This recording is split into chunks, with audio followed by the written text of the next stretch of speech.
Okay, so this is our Team Warrior call, Monday night, August 26th. We're heading towards the end of the month, and the field leadership and the field training calls just ended, and I thought they were fantastic. I thought it would be nice to maybe just talk about it for, those who heard it, and we can kind of go over some of the things that they talked about. So, they would, we are at the end of the month and maybe trying to get a little bit more, business going by the end of the month. Sometimes maybe trying to reach a rank, maybe, really like pushing to the end of the month. And so they were talking about, this is the end of the summer as well. So there's some different things that, we can do to reach out to people. So just kind of, being in relationship and maybe clients that have already sort of pushed their orders out, over the summer. Sometimes people kind of waver off plan, they push their orders out a couple of months. So it might be good to reach out to those people and say hello. Sometimes we tend to shy away from people because they pushed their order out or they canceled their premiere, and then we don't reach out to them, right? But why not? Just because they're not actively on program, still can reach out and, hey, I was thinking of you. I know summer's ending. Hope you had a great summer. Do you need to get back into structure? Is there anything I can do to support you? That kind of thing. They also talked about maybe Wait, Janet, who was that for? Just old clients? Like clients that maybe have pushed out their orders. Okay. So that they're not actually, and you haven't really been speaking to them. They talked about kind of lost clients. So we all have lost clients that, are lost to us. We haven't talked to them in a long time. There's been no contact. They said sometimes it's nice to send a little video message to them so that they can not only hear from you, but maybe just like see you, that it's a little more personal. Again, hey, I've been thinking about you. I was, just wondering, like, let's get you back on track. Let's do this together. I believe in you, whatever it might be. It depends on your relationship with that person. But I kind of liked that idea. What did you guys think of that? Sending a video message. Hey, Karen. We're talking about the two calls tonight. Also people on Facebook, like if you guys are, some of you, Karen, I think you're doing it where you're going through ABC of your friends and reaching out and having conversations. Yeah. How's that going? It's going well. I mean, it's making me definitely see their walls and they see mine. I know that. So I did not realize, when you realize Facebook, you see the same 5 people over and over again. Yeah. Now I'm seeing people I haven't seen in years. And I'm sure they're seeing me as well. And that's because you had a private conversation with them. I haven't had many private conversations. I've had 2, and they didn't really go very far. Like 2 or 3 I've had. Well, I meant, why are they showing up on each other's walls all of a sudden? Oh, because I did what they said. I hit like and I commented on their posts. Oh, so not even a private conversation, just a like and a comment? And yeah, just 2 likes and a comment. And genuinely about something I really did care about. I didn't fake it. I went through their wall. Something recent. You don't want to go back a year because then they're going to go, what is this person doing? But I'll find something within the last week or so that they put, and I'll like it if I like it. I won't like it if I don't like it, and I'll comment on it. And now I've noticed that all those people I see there, they come up on my wall and I come up on their wall. And now they're liking things I post. And it works. Yeah. And it works immediately. It was like, so just to reiterate what Karen is saying is she's making a concerted effort to make comments or likes on things that she likes or has or comes up with a comment on. And because of that, people whose Facebook posts weren't even showing up on her page and vice versa are now showing up. So that's great. He also mentioned how Facebook Live gets 5 times more viewings than just a photo or a video. And so I guess I think we all know about that. I liked his idea about instead of posting a picture and a recipe, to just post the picture of the recipe and say, comment, love these zucchini, blah, blah, comment below if you'd like me to send you the recipe. And that way, everybody who comments again, they're going to start seeing your posts more. And you could send them a message and say, sending you the recipe for blah, blah, blah. Like, do you want me to email it to you or send it here? And I hope you enjoy it. And, it could just spark conversation. So it's another way. And I like that idea. Has anyone done that? I saw them do it on the boot camp, and it seems like a better way to engage people, right? Like, people will say, like, I want it. I haven't tried it, but I liked posting the recipe because then people are like, I'm going to try this. I'm going to try this. So, no, I think it could go either way. Well, I never did because I don't cook, and so then I feel funny. Like if they ask, "Did you do this?" and I'm like, "No." No, but you could. Maybe, But maybe Karen, you cook could say, I know so many people who love this recipe. Right. I'm gonna have to do something like that. Something because it has to be authentic, or I can't. But yeah, exactly. Well, I'd love to try these. Love to try these. Who wants to make them for me? Something like that. But Karen, I don't cook either, and I feel completely authentic posting a recipe that a lot of other people love. Because when it comes down to it, it's just opinion anyway on who likes it, right? And the trick is you're providing a service of branding yourself as a health coach that has access to a lot of different recipes. So not that you need to cook them. I don't cook all the recipes. Nobody does. Yeah. So don't worry about that. You're just providing a service. Yeah, it gives value because a lot of people do cook. I'm not a big cook either, but people like it, and I get quite a few people who they love the newsletter for the recipes and I guess my mindset is that I hate to cook, and so I can't imagine people liking it. Do you know what I mean? You're telling me people do, but I just can't imagine that. Like, I never click on a recipe. I don't care. So I can't imagine people care, but I have to believe you guys that they actually do, and they like it. And I cook out almost every night, and I got to say, if I think there's something worthwhile, I definitely post it, and it works. It does work. Yeah, and Karen, I'm not a cook either, but people love recipes. Like they just do. Well, you know what? And I have to just think, like, it doesn't matter if I like it or not. It's not about me. It's about giving to others. But So I never conceived of it. I totally agree with you. It didn't occur to me people would like them. Do you know what I mean? Yeah. Because as soon as I see a recipe, I just scroll right past it quickly. Yeah. You know what? I think it's fine to say, this looks like a yummy one and super easy. Sort of like, I like the idea of this, or I want to put this on my list. How about you? Right. So I may not have cooked it, but I'm expressing interest in it. So. I came up with the hashtag Easy Healthy Yummy, and it's what I post on most of my recipes. If they're like quick and easy, like I feel like my kind of demographic of people that follow me needed to be easy and healthy and yummy in order to do it. So I like to post just that. And then I'll tell my clients to search that hashtag. Like when they come on board, I'll say, if you go on Facebook and you search Easy Healthy Yummy, there's a lot of stuff that'll come up. That's a great idea. I just was at an event with some friends last night, and this lady who's following me on Facebook said, Jane, I love the recipes that you're posting. I've tried a few and they're amazing. Well, I had no idea, and I barely even knew this woman. So they are making an impact. They do make a difference. Good. And so the idea of posting the picture and then saying, let me know if you like the recipe, is a way to really engage people into your Facebook, because people are looking for recipes. They'll comment, you could send it, and it's another way to have a private conversation. Yeah.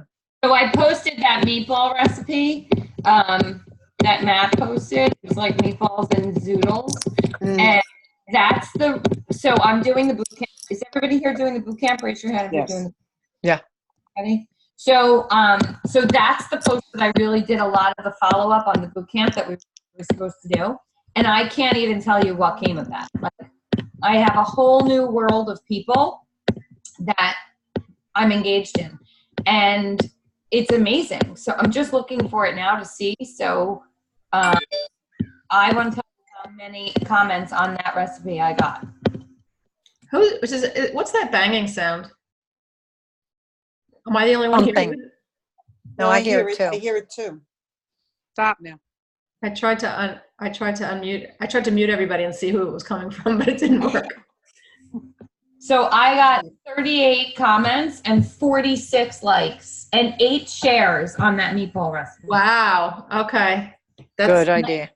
And then one woman she's like thin and like never followed me before. Now she's liked about 11 things that I have posted. And she wrote, "Thank you again. If you hadn't, I never would have tried zucchini noodles.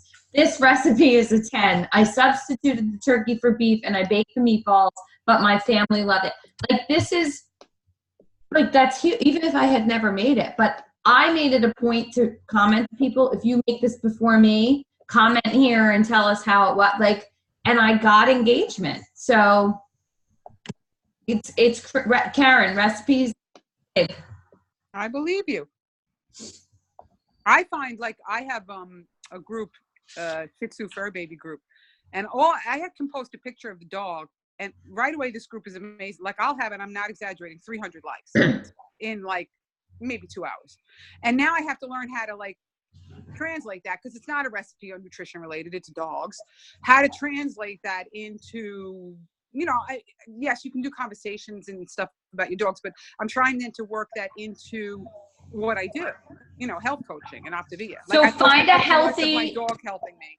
Find a healthy dog treat recipe, Karen. How about That's probably a good idea. That's a good idea. Good. That's what and then if people go ooh and ah, and they could be like, "Where'd you find this?" You could be like, "Oh, well, I'm a health coach and I get all these recipes from all over the place." Mm-hmm. Yeah. And I mean, listen, Karen, you have a tremendous gift in your hands, and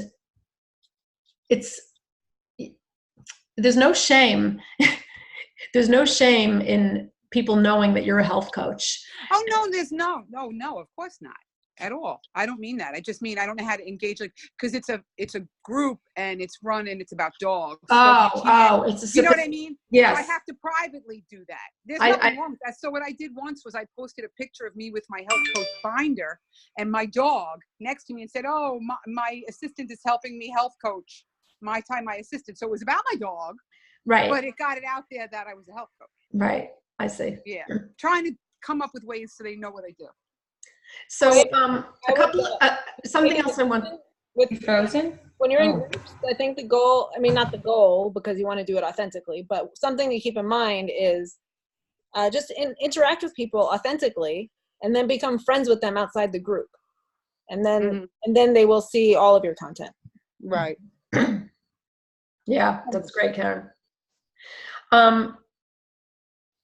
So I just wanted to talk a little bit about the end of the month and how sometimes some of us get upset because we're not maybe reaching the goal that we had for that month, or we didn't get as many new clients this month as we did last month, or whatever. And I just want to remind you that we're planting seeds, right, for clients, and we're planting seeds all the time. And so sometimes those seeds grow, right, and people become clients, and sometimes nothing's happening. And I want to just compare this to somebody who's on the 5-in-1 plan. They're eating their 5 fuelings and they're having their lean and green, and some weeks they're losing weight, and then sometimes that weight loss slows down and they're judging their success by the scale when they should really be judging their success by their behaviors, because they're doing all the behaviors, but as we know, weight comes off when weight comes off. It doesn't always come off just because of your behavior, right? Everybody's experienced that, right? Well, it's the same thing with coaching and sharing this gift of health, or sharing this gift of coaching with other people. Doesn't mean that, like as long as you're doing the behaviors, sometimes people are going to come on board and sometimes they're not. But the question we have to ask ourselves, are we dabbling in this for the season, or are we in it for the long term?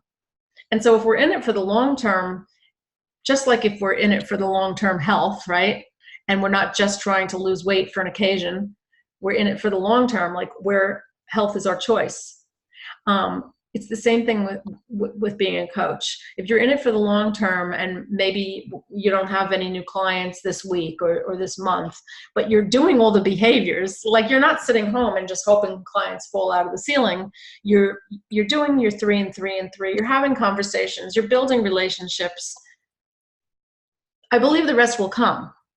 You know, you're showing up for trainings. You're involved. The rest will come. And you know, I've been in this 8 years, and I've been in it for the long term, right from the very beginning. So if I have a month that's like this, I know it's going to come back up like this because I'm doing what I'm supposed to be doing. I'm doing what I love to do. And I'm not just sitting home and saying, oh, I wish I had more clients. You know, I'm taking action every day. So I just wanted to share that because sometimes, like, you know, we can get discouraged, and think about it as the 5 and 1. If you start getting discouraged because the scale's not moving and say, well, I might as well eat potato chips because I'm not losing weight anyway, when maybe the next week 2 or 3 pounds would have come off. Well, maybe next week 2 or 3 clients will come around that maybe you've spoken to before. So I don't know if anyone got that out of the call. Yeah, you know what, Janet, I want to share, knowing how I felt with our conversation earlier, and I went through a list of people that I talked to before, and someone just sent me a note saying, thank you for always checking on me. So I guess, you know, what you're saying is absolutely true. That's right. Absolutely true. And that person knows you care. The person knows you care. And you know, there's a timing thing too. And just to share real quick, I met somebody at a meeting 2 years ago, and she was a dietitian, and she was, you know, thinking that she was interested in hearing about coaching, but it wasn't the right time. She was just retired, and she had this other opportunity. Well, I just reached out to her last month, and I sent her an email, and I said, we met at blah, blah, blah. And I know at the time you were just starting the opportunity with blah, blah, blah, because I had notes. I go, how's that going for you? And she wrote back and said, you know what? I'm actually getting kind of tired of it, and I think I'd like to revisit Optavia. It's 2 years ago. We haven't had any contact in between. I think she's on my newsletter list. She's not on Facebook. So, you know, again, Claire, yeah, you reached out and kept up a relationship, and you didn't call up and say, are you ready to do program now? No. You know, you called and you said something authentic, and you remembered something about them. And people are very touched when you reach out and see how they're doing. Good example of this, right? Yeah, excellent. Another thing that they said on the call, which really rang truth to me, was they were talking about having a shift in your mind, and when you have that shift, how your business can flourish. And one of the things they mentioned was shifting away from other people's opinions. And I thought that really spoke to me. He says, you know, let your mentor's voice be louder than the friends who have, or the people who have opinions. And are their opinions going to send your kids through college? You know, are their opinions going to help you with your dreams? And by the way, be selfish for your dreams, because if your dreams come true in Optavia, it means you've helped a lot of other people to transform their health and maybe reach their dreams. Isn't that cool? I think that's something that every now and then I have to revisit, because that was a challenge for me in the beginning. And I even remember one of my siblings said that I'm from a really big family, that one of my brothers said, like, so what's this thing that Sue's involved in? Kind of like he thought I was getting into a cult or something. And that sibling, I had talked to them, but I hadn't chewed their ear off about it. And they just said, I don't know, but she's really made a business out of it and she's doing well. And I said, that's enough. That's all he needs to know. That's all he needs to know, unless he wants to have a conversation about it. You know, not that I want to keep it from him, but there's judgment out there, but I had to get, it's ignorance. And I just sort of had to get by it with it. It doesn't matter. I'm doing my thing. What I'm doing is good. It's my livelihood. If you want to know more about it, I'll be happy to tell you about it. Mm-hmm. You know? I had the same thing. I have a sibling who was very critical, even though she lost a lot of weight on plan, it still orders. She was very critical on Facebook of me talking about it. She's like, I'm sick and tired of being on Facebook and getting sold stuff by people, because no matter how much you say it's being nice, you're just selling something. And she made me shut down. Like, she didn't make me. My worrying about her opinion made me shut down, and actually even make a separate health coach page so I wouldn't be bothering her, which is ridiculous. Like, that's how I stupidly do things. Yeah. Concerned about other people. You can't let them get in your head. You have to And get I guess out of your head. another option could have been to say, why don't you just unfollow me and then you won't see the posts. Right. And, listen, I've had friends make comments very often, and they also know how far I've come in this business and how many people I've helped. And so when they would make comments, I would look at them and I'm like, look what it's allowed me to do. And they're like, yeah, we know, we're just teasing. Because they know, how my life has changed because of it. And I'm like, this is my business, and I don't care anymore. Like, you can unfollow me and not see my feeds. And I have a very, very, very close friend who says, Janet, I feel really bad to tell you this, but my daughter went through anorexia and she almost died, and I really have a hard time seeing before and afters, and I had to unfollow you. And I'm like, I get it. Thank you for telling me. Doesn't mean she doesn't like me, right? I think you always have to look at where the comment is coming from. And I've had a number of clients, and actually back when I was in private practice years ago,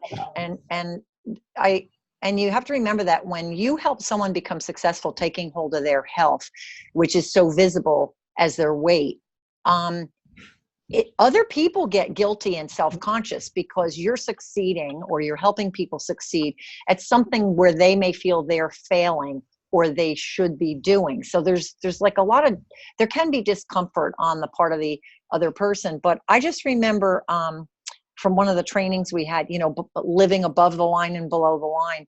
And I'm always evaluating, is that comment coming the line or above the line? And if it's coming from below the line, I just don't address it. I don't let it get through my thicker skin now. If it's coming above the line with somebody who's curious for the right reasons and open and receptive, it's great to have a conversation. But I always try to ask myself, is this conversation coming from below the line or above the line? And I feel like it's helped me evaluate where to go or where to not bother to go in some conversations. Great. That's interesting, Susan. Thank you. Before we get off, I just wanted to say that the last thing, the 8 o'clock call was talking about the Healthy Habits for All initiative. And I was thinking, for us, there is something in Brooklyn, but it's very difficult to get there. And I thought, what if we had, I just kind of threw out an idea, and maybe this is more New Jersey, but what if we had a Healthy Habits hike and just got a whole bunch of people together? We could discuss it more privately, like in this area, but maybe we could even ask for food donations and donate it to the food bank down here in Neptune or something. I thought maybe we might want to have a conversation about it. And then if you guys in California want to do, we can all talk about it, and we can all do it in our own, areas. I mean, Karen, I don't know if you have anyone out there, but you're always great at mustering people up. So do you guys want to maybe talk about that separately? So Janet, Shasheen said, our hike. Yes. That's right. Okay. So, I'll comment on that and bring it up further to the page, but it's at Tammany Mountain, and I hope we can get a date. Yeah, and I mean, it's the whole week. I mean, we could just, and then we just have to figure out what's over there, and we could make it into a food donation thing. Like, come and help us and bring a healthy item for us to donate to whatever the nearest. Well, I would be happy to bring it to the food bank down here in Neptune. Even though that's not near the mountain. So that's a great idea. So, and you guys can do that in other areas too. We were talking about Mount Tammany, which is probably okay for Karen Mays also, because it's like northwest Jersey, I think. It's a tough climb. It's an amazing hike. I mean, there's a great view. Karen Montauk, you should come. Like, turn it off.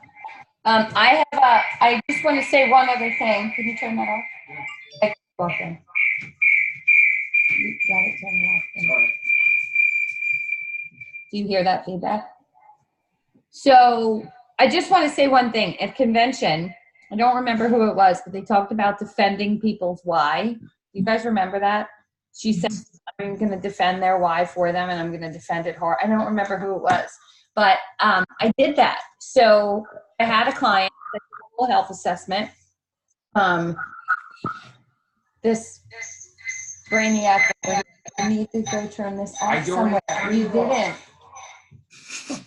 Website, because she wasn't sure, and I wasn't home. And when I came home, what was a done deal was now not a done deal. So then I reached out, and she got lost in the oblivion on the website, and she saw that it said that she should call her doctor. And she's 70, so she was like, I need to call my doctor. I just need to make sure. So then I followed up with her, and she called the doctor, and the doctor said fine. But then she was like, I just have to tell you, I don't think I can do it. It just didn't look like food that I could really eat. And I said, okay. I said, I absolutely understand, but like what, and, you know, and we went through the whole thing. And then I said, okay, well, I'm just going to defend your why for a second, because 2 days ago, and she goes, what does that mean? And I go, well, 2 days ago we spoke, and these were all the reasons that you were ready to do this. These were all the reasons that you wanted to make these changes. Those were your whys. And I feel like I have to stand up for that, because you said that that was important to you. Like you said, I said, so what changed? And she said, well, I just don't know. I mean, I just don't know if I could eat that kind of food all the time. I said, well, talk to me about it all the time.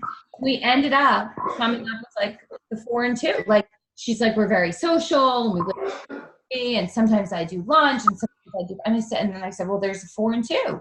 Oh, well, I didn't. And I said, and you know, and then she was talking about the soups and the mashed potatoes, and I said, well, you don't have to have that. I said, so, you know, I took her through a bunch of stuff, and in the end, she's going to do a 4 and 2. She's going to do a bar, a shake, a pretzel, and a brownie, like the end. But I had to defend her why. Like I had, and it was like such a good terminology to use. Like, just give me a second here, because I'm going to stand up for the reason why you came to me in the first place. I'm going to defend. I like that. I love that. And I love like that. I love that you called it defend your why. And she was like, well, what does that mean? Yeah. And in the end, like, now she's doing it, because what matters was more than the food. Like, she got lost in food for a second. And defending your why, back to, it's not about the food. It's 2 months of your life to get to where you told me you desperately been trying to be for 8 years. And I'm asking you for 2 months to go do all those things. And she said yes. But I normally would have never gone there. And that's my story. My story normally would have been, listen, I guess, and it's not for everybody. And if you ever change your mind, like I'm here, and I really think, based on what you said, that it would work, but I totally get it. And I would have left it there, and I would have thought that I did my job. But I feel like, not because she came on, but I feel like this was doing my job. Defending her why was doing my job. Love it. That's I a like good it. example. Love it. Thanks, Jack. That was awesome. All right. Great call. So good Okay. to see you. Thank you. everybody. Thank you. And All right. Bye, guys. I brought it up to the top, and we could talk more.